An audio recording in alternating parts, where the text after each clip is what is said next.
Nearly 100 heads of state and government are meeting for 2 days in Sharm El Sheik. They are facing calls to deepen emissions cuts and financially back developing countries already devastated by the effects of rising temperatures.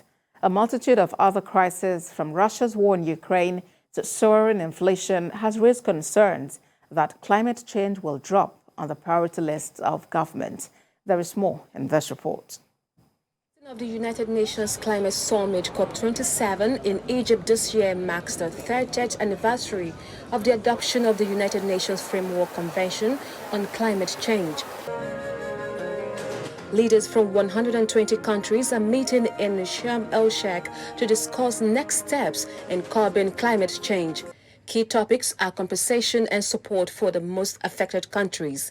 In a series of speeches, leaders urged rich countries to stay the course in stopping further climate change, despite the war in Ukraine and global financial problems. While addressing the summit in his first international appearance since taking office, United Kingdom Prime Minister Rishi Sunak says, quote, President Putin's abhorrent war in Ukraine and rising energy prices across the world are not a reason to go slow on climate change, end of quote. He says climate and energy security go hand in hand. Speaking on the sidelines, UN Secretary General Antonio Guterres reiterates that COP27 needs to define a clear roadmap to deal with the loss and damage in Pakistan, an institutional framework which includes financing. He appealed to the international financial institutions and to the G20 to create a condition for mechanism debt relief in middle-income countries affected by natural disasters.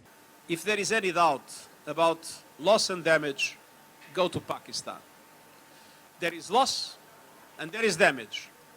And this COP needs to recognize it and needs to define a roadmap, a clear roadmap to deal with it, and including the creation of an institutional framework, including financing, in order to address the problems of loss and damage.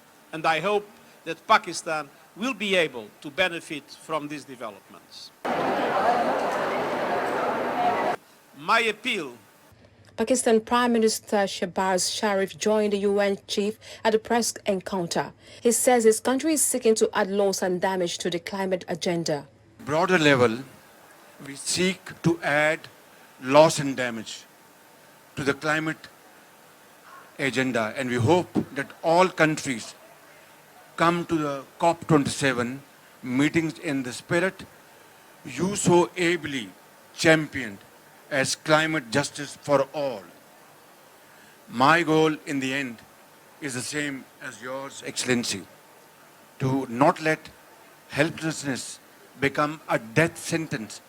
In this race against time, let us plan on working towards that ambition, because what goes on in Pakistan will not stay in Pakistan. U.S. President Joe Biden is due to arrive at the summit on Friday, while John Kerry, his special envoy for the climate, is already in attendance. The COP27 Global Climate Summit in Egypt is seen as crucial if climate change is to be brought under control. More than 200 countries are attending the summit to discuss further measures to cut emissions and prepare for climate change, and it could lead to major changes to our everyday lives.